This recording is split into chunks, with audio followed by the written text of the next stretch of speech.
नमस्कार।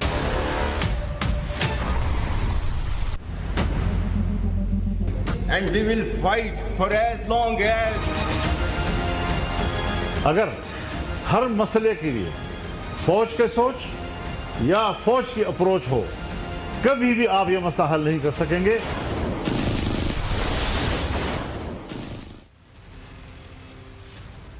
नमस्कार, times now Bharat पर आपका बहुत बहुत स्वागत है। आपके साथ मैं हूं राकेश पांडे। मेरी मौजूदगी लगातार पहलगाम में है, उस जगह पर जहां पर पाकिस्तान ने आतंकियों को भेजकर यहां पर हमला करवाया। मेरे पीछे जो आपको पाइन ट्रीज दिखाई दे रहे हैं, इन्हीं के पीछे वो बैसर घाटी है जहां पर पाकिस्तान के भेजे आतंकियों ने हमला किया। लेकिन कुछ और अप्रोच तो है नहीं पाकिस्तान के लायक। पाकिस्तान का एक एक नागरिक मुजाहिद बनने के लिए तैयार है और पाकिस्तान की सेना क्या कर रही है इसका वो आईना दिखा रहे हैं। मैं आपका परिचय पहले आज के मेहमानों से करवाता हूँ। रिटायर्ड मेजर जनरल राजन कोचर जी हमारे साथ जुड़े हुए हैं। Retired major general Rajesh ji जुड़ रहे हैं और पाकिस्तान से हमारे साथ जुड़ रहे हैं मुकीम अहमद और सैयद उमर गर्देजी हैं जो कि पाकिस्तान के पत्रकार हैं। मुकीम अहमद, आपसे शुरू कर लेता हूं। अरे गर्देजी जी, अब तो मौलाना फजलुर रहमान भी कह रहे हैं कि ये सिर्फ गरजने वाले बादल है, बरसते नहीं है। रात को 2 बजे बयान जारी करना हो, पीसी करना हो, पीसी में कोई पत्रकार पूछते पीएम कहाँ है तो जवाब नहीं है, तो सिर्फ प्रेस कॉन्फ्रेंसेस करनी है, बयान जारी कर रहे हैं, सिर्फ गरजना है। ये तो हकीकत है। बहुत शुक्रिया। सबसे पहले जैसे आपने बात की, मौलाना फजलुर रहमान जो कि पाकिस्तान के एक बहुत सीनियर और दूरंदेश पॉलिटिकल एक्टिविस्ट हैं और एक बड़ी पार्टी के सरबराह हैं। मौलाना फजलुर रहमान के बयान का एक हिस्सा तो आपने ले लिया कि ताकतवर सियासी कुव्वत आपके साथ नहीं है। मौलाना फजलुर रहमान का इशारा हुकूमत के लिए इस बात का था कि इस वक्त जो पाकिस्तान तहरीक इंसाफ के फाउंडर में चेयरमैन और साबिक वज़ीर-ए-आज़म इमरान अहमद खान नियाज़ी, जिन्होंने 2019 में भारत को फौरी तौर पर रिटेलिएट करके अभिनंदन को चाय पिला के वापस भेजा था, तो उनका इशारा उस तरफ था कि इस वक्त आपने उनको जेल में बंद करके रखा हुआ है। कौम जो उनकी एक बहुत बड़ी तादाद है जो कि पाकिस्तान की इमरान खान के साथ है और वो ये समझती है कि इमरान खान एक बेहतर अंदाज में हिंदुस्तान को मजा चखा सकते हैं और ये हकीकत भी है। तो इस चीज को लेके मौलाना ने कहा है कि आप सबसे पहले पाकिस्तान के अंदर इस वक्त मौजूदा माहौल में ये पॉलिटिकल इन्फ्लुएंस किया है, इसको खत्म किया जाए। उसके बाद हम बतौर को, अब मौलाना का जो अगला जो स्टेटमेंट था वो ये था कि पूरी कौम इसके बावजूद मुतहिदा, अगर पाकिस्तान के अंदर किसी भी किस्म की पॉलिटिकल स्टेबिलिटी नहीं है तो उसके बावजूद पूरी कौम जो है वो भाई आपकी आवाम गर्देजी जी आपका इस तरीके से मजाक उड़ा रही है कि कार्डबोर्ड का फाइटर जेट बनाकर छत से नीचे गिर जा रही, कैसे तो हमारे फाइटर जेट है। एक वीडियो बड़ा वायरल हो रहा है आपके मुल्क से कि एक पैरा ट्रूपर से वो जाकर किसी कार्यक्रम में चीफ गेस्ट पर ही लैंड कर जाता है। ये हालत है आपकी। आवाम कह रही है, कहेंगे तो वीडियो सुनवा दूंगा कि भाई अल्लाह के फजलो करम से ये मुल्क चल रहा है, अल्लाह के फजलो करम से ये सेना चल रही है। मौलाना फजलुर रहमान अलग बात कहते हैं। अभिनंदन की बात आप लेकर आते हैं। चीन ने कह दिया था कि मिसाइलें तैनात हैं, 9 बजे से पहले ऐलान कर दो, छोड़ दो, नहीं तो मिसाइल कहां आकर गिरेगी। वो डर के मारे घिग्गी बात कर छोड़ने चले आए थे वाघा बॉर्डर तक। देखें आप तो भाई फेसबुक पे मत जाया करिए, मानिए। सबसे बड़ी बात मैं कर देती, मानेंगे नहीं तो सुधार नहीं होगा। मानिए कि आपकी आर्मी लड़ने के अलावा, मुल्क की हिफाजत के अलावा बाकी सारे काम करती है और मौलाना को आर्मी चीफ बनाएंगे तो यही होगा। हमारी फौज जो है वो डिफेंस के लिए मुकम्मल तौर पे खड़ी है और 9 दिन से मुसलसल हिंदुस्तान का इंतजार कर रही है कि आप कब आएंगे, क्योंकि हम मेहमान नवाज लोग हैं। हम सबसे पहले कोई इस तरह की हरकत नहीं करेंगे। दूसरी बात, आपने वो जो मेन हम तो आए थे पे लोग राजेश जी, हम तो गए थे 65 में, लाहौर तक पहुंचे थे। हम तो आए थे 71 में, 2 टुकड़े हो गए थे। हमारे लोग एंजॉय कर रहे हैं। करगिल में गनीमत बनाई है कि लाहौर तक पहुंचने का कमिटमेंट नहीं था, नहीं तो पहुंच गए होते, करगिल में भी पहुंच गए होते। एक चीज मैं आपको बताऊं, अच्छा एक चीज मैं आपको बताऊं कि भारत की फौज, इसमें कोई शक नहीं है कि आपकी फौज बहुत बड़ी फौज है, बहुत बड़ी तादाद में है, क्वांटिटी में आप बहुत ज्यादा है, लेकिन 4 गुना आपसे बड़ी, 4 गुना आपसे बहुत आगे, 4 गुना में हम आपसे बहुत ज्यादा आगे हैं। आपको ये याद होगा 4 गुना बड़ी। क्वालिटी कहां से आएगी? 300 क्वालिटी कहां से आएगी? अभी राफेल का सौदा हुआ है, मरीन राफेल का। मैं सुन रहा हूं, उसमें आपके कितने साल निकल जाएंगे आपके पूरे मुल्क के। ने जो शिकस्त दी थी, हम उन असलाफ की मिरास हैं। हम वो मुजाहिदीन कि जो आप बात करते हैं, देखिए तो ओफो। मुजाहिदीन की एक्टिविटीज पे पाकिस्तान में यही पाबंदी अप्रोच की बात है जिसको आप राजेश जी। कहते हैं कि अभी फलां जगह पे गर्देजी छुपा जी दिया, यही, ऐसा अरे आ कुछ रहा भी हूँ नहीं सर, है। रुक जाइए, अगर रुकिए आप रुकिए। कश्मीर के राजेश जी सुनिए यही ना, सोच और अप्रोच की बात है कि मानेंगे नहीं, अभी देखें और आप मानेंगे पहलगाम कैसे, में मानेंगे खड़े तो हैं, आईएसआई इनको छोड़ेगी नहीं। देखें आप इस वक्त पहलगाम में खड़े हैं, आप इतना देखें कि जो हाँ तो पहलगाम खड़ा आप हो, इस वक्त वहां से मेरे रिपोर्ट कर मुल्क रहे का हो, हिस्सा है, खड़े होने से कोई रोक सकता कश्मीर है के क्या? अंदर आपके एंकर ने बड़ी ताकत लगा दी, लेकिन वो कश्मीरियों से एक लफ्ज पाकिस्तान के अगेंस्ट नहीं निकलवा सके। यही आपकी सबसे बड़ी इखलाकी शिकस्त हो जाती है। दूसरी बात अरे यह है बुलवाया है, कि इंटरनेशनल लाल पार्टी चौक पे पर आप पाकिस्तान कभी मुर्दाबाद के नहीं नारे लगे सकते। हैं, सुनिए नहीं गर्देजी लगे जी, हैं, कहाँ और लगे मेरे हैं? कैमरे पर अगर लगे आपने हैं कोई अपने पाकिस्तान आरएसएस के मुर्दाबाद के लोगों को नारे, डाल के तो अगर लगवा दिए हैं, और लाल तो चौक देखें पर वो तो क्लॉक आप टावर यहाँ पर पे कहें तो तिरंगा हम लहरा रहा है। आपको आ जाइए हिंदुस्तान कभी, मुर्दाबाद अगर के नारे भारतीय भी लगवा सरकार देंगे। आने दे किसी ये पाकिस्तानी को इधर मसले को, का हल नहीं फिर है। उसी लाल ये चौक पर मसले खड़ा देखें, यहाँ करवा पे कर आपको जनरल साहब बैठे पाकिस्तान हुए हैं, मुर्दाबाद सुनवा दूंगा। यहाँ पे मेजर तो रुक जनरल जाइए, बैठे अभी हुए हैं, मैं अभी उनसे एक राजेश सवाल जी को करना चाहता सुनिए, हूँ। बोलिए राजेश जी। मैं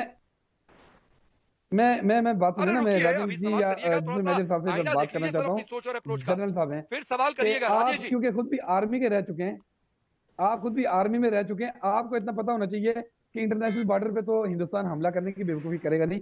दोनों मुल्क एटमी ताकत हैं, ठीक है। दूसरी बात है, जो वर्किंग बाउंड्रीज या एलओसी पे आप थोड़ी सी ठस ठुस चुगल मेला लगा के रखा हुआ है, इसको जंग नहीं कहते हैं। जंग के लिए कलेजा चाहिए होता है, हिम्मत चाहिए होती है, बहादुरी चाहिए होती है। अगर आप लोगों में हिम्मत है, तो प्लीज आप प्लीज लोग आए प्लीज, तो सही ना, कम से कम फिर खत्म इतने हम बुरे दिन करेंगे, हिंदुस्तान के कभी शुरू नहीं आप आएंगे करें कि हम जंग की खत्म परिभाषा करेंगे, जो है पाकिस्तान के को सिखाने की नौबत, नहीं आप आएंगे करें कि हम जंग की खत्म परिभाषा करेंगे। जो है पाकिस्तान के को सिखाने की नौबत आए। तो रुकिए गर्देजी जी, रुक जाइए सर, राजेश जी को बोलने दीजिए। राजेश जी। टेररिज्म और पाकिस्तान आर्मी को यही मालूम है, उनका सिर्फ इस्लामाइज रेडिकलाइजेशन में ही बिलीव है, और ये दोनों में यही कंपटीशन रहता है कि मैं बड़ा टेररिस्ट हूँ कि तुम बड़ा टेररिस्ट हो।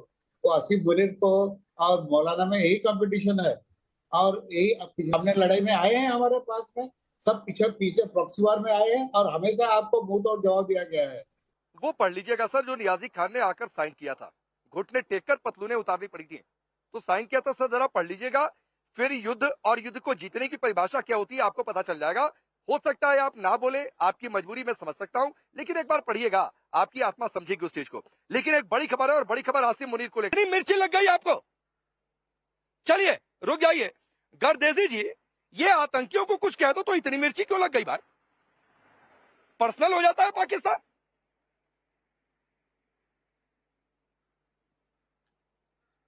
डर, वो टीआरएफ के द रेजिस्टेंस फ्रंट के नाम से वो अपने आप को आइडेंटिफाई करता है, और इसीलिए वो एक स्टेटमेंट दे। लेकिन मैं उमर गर्देजी से एक बात पूछना चाहता हूं, उमर गर्देजी से पूछना चाहता हूं इन्वेस्टिगेशन के ऊपर, और आपको सबूत दिया जाएगा कि ठीक है। लेकिन मैं उमर गर्देजी से एक बात पूछना चाहता हूं, उमर गर्देजी से पूछना चाहता हूं।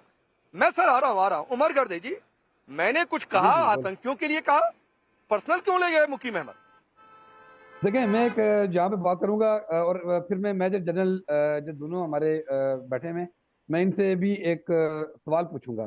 सबसे पहले तो आपने आतंक की बात की, तो देखें आतंक का किसी भी धर्म के साथ कोई संकेत नहीं है, कोई तलक नहीं है। दहशतगर्दी का कोई मजहब नहीं होता, दहशतगर्द का कोई मजहब नहीं होता, ना वो मुस्लिम होता है, ना वो हिंदू होता है, ना ईसाई होता है, ना वो किसी और मजहब से तल्लक रखता है। दूसरी बात, मैं यहाँ पे पूछना चाहता हूँ कि आपके जो नादरन कमांडर थे जनरल एमपी कुमार को क्यों निकाला? दूसरा सवाल मेरा यह है कि भारतीय एयर मार्शल एसपी धारकर को बरतरफ क्यों किया गया, ये आप मुझे बता दें। और आर्मी चीफ की कुंडली में आपको बताना चाहता हूँ कि आर्मी चीफ ये इससे पहले जितने भी आर्मी चीफ रहे हैं, रुक जाइए, दिक्कत वही है, आपसे मेरा ये सवाल ये था। फिर गर्देजी जी, मेरा सवाल ये था कि मुकीम अहमद, मैंने आतंकियों को कुछ बुरा भला कह दिया तो वो भाई पर्सनल क्यों लेकर चले गए? इस पर आप बोलना ही नहीं चाहते हैं। आसिफ मुनीर की खबर दिखाकर उस पर रिएक्शन पूछ लिया, कहां से निकल कर चले आए, बोलना ही नहीं चाहते हैं।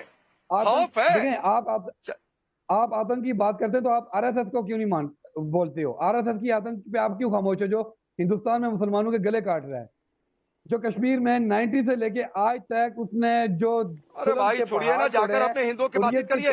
आपके आर्मी चीफ ये कहते हैं कि टू नेशन की थ्योरी की नींव इसलिए पड़ी क्योंकि हिंदू मुस्लिम अलग अलग हैं। कभी दो शब्द ये नहीं सोचा कि आपके यहाँ रहने वाले जो थोड़े बहुत हिंदू हैं गिनती में, उनके जहन में क्या बीत रही होगी? तो सर ये लेक्चर वाली बातें मत क्या करिए। चलिए, बड़ी खबर है बिलावल भुट्टो को लेकर, और बड़ी खबर ये है कि एक इंटरव्यू में ये, ठीक है गर्देजी जी 20 सेकंड क्या पब्लिक का सेंटिमेंट हासिल करना है तो एंटी भारत इस पीछे मार देंगे, ये कर देंगे, वो कर देंगे, इसके अलावा कुछ मंच पर नहीं होता है? क्योंकि बिलावल भुट्टो तो स्वीकार कर चुके हैं कि पब्लिक पर थे, मंच पर थे, इसलिए तक खून की नदियां की बात बोली थी एक दूसरे टीवी इंटरव्यू में। आप ही के सवाल का जवाब देता हूँ, कि इस वक्त जो पहलगाम पे जो फॉल्स फ्लैग ऑपरेशन भारत ने करवाया है, वो नरेंद्र मोदी ने इंतखाबात के फायदे के लिए ही करवाया है, जैसे महाराष्ट्र की बात है। तो बिलावल जो बात कह रहे हैं, बिलावल ने पूरे खून की तर्जमानी की है। बिलावल आपको ये वार्निंग दे रहा है कि अगर तो आप आओगे तो भाई इंशाल्लाह सुनिए, खत्म हम करेंगे। नहीं नहीं नहीं, शुरुआत ऐसे कर नहीं दें, होता है हम ना खत्म गर्दन जी, करके ये दिखाएंगे। फॉल्स फ्लैग ऑपरेशन आप लोग करते हैं, आप लोग करते हैं, आपने ये किया, हमने नहीं पाकिस्तान किया। की स्टेट तो पॉलिसी का सबूत हिस्सा लेके है। आओ ना, सबूत के लिए- गनीमत मनाइए सबूत सर के लिए कि हम आपको Hindustan false flag operation sir, नहीं हम करता है, आपको सबूत की ऑफर वरना कर रहे आपके हैं, पाकिस्तान आपको अभी तहकीकात की बांग्लादेश नहीं ऑफर होता, कर रहे 4 हैं। टुकड़े हो गए हम होते कम खुद से कम आपके करेंगे फॉल्स पाकिस्तान फ्लैग के। ऑपरेशन। सबूत और तहकीकात अगर इस की ऑफर तरीके क्यों का दे रहे ऑपरेशन हैं? हम करने ऑपरेट पर करने उतर जाए, की। सर, हम करना कुछ आपको ज्यादा ऑफर नहीं कर है। रहे हैं, आप तहकीकात तो राजेश कर रहे हैं, आप पादी जी, तहकीकात से भागते क्यों हैं? आज तक राजेश जितने जी, फॉल्स ज्यादा कुछ ऑपरेशन करना नहीं करवाए, पड़ेगा हिंदुस्तान हर को, ऑपरेशन से अगर पाकिस्तान के रास्ते तहकीकात पर से चले गए तो। भागा क्यों है? लेकिन हम चलना नहीं ठीक है, चाहते हैं। भारत भागता क्यों है? भारत हर पाकिस्तान को और कोई चारा नहीं है ऐसी बकवास करने से कि फॉल्स फ्लैग ऑपरेशन, ये कोई फॉल्स फ्लैग नहीं है। ये ऑपरेशन पाकिस्तान का, इस पाकिस्तान से ही हुआ है और पाकिस्तान फौज इसके लिए रिस्पॉन्सिबल है और जल्दी आपको इसके बारे में पता चलेगा। और दूसरा, इंडस वाटर के बारे में मैं आपको बताना चाहता हूं, तो पानी तो रुकेगा, आपको जो करना कर लो। भाई आप तो रोक पानी नहीं तो सकेंगे। आपका बंद हो पानी चुका आप है रोकने की हिम्मत ही और नहीं है आप आप इस में। गलत फहमी में आपको पता मत है कि रहना। पानी रोकेंगे, शिमला एग्रीमेंट कैंसिल होगा, शिमला एग्रीमेंट कैंसिल होगा, फिर हम आपको हिंदुस्तान के अंदर घुस के मारेंगे। हमारे लिए बहुत अच्छा है, हम घुस के मारेंगे अरे तो आपके चाहिए किसको था? लाइन शिमला ऑफ एग्रीमेंट हमारे चाहिए लिए किसको कोई था? अहमियत नहीं रखता है। गर्दसी जी, नहीं चाहिए था। आप भुट्टो के बल टिक कर आए थे कि 93,000 छुड़वाने हैं, एलओसी पालन करें दोनों मुल्क, वरना एलओसी पालन करने की समझौते से बाध्यता नहीं होती। तो कब का क्या हो गया था? तो सर हटा दीजिए शिमला समझौता, मैं कह रहा हूं हटा दीजिए, चाहिए किसी को नहीं था। चलिए, आप सभी का बहुत बहुत शुक्रिया। रुकेंगे ब्रेक के लिए।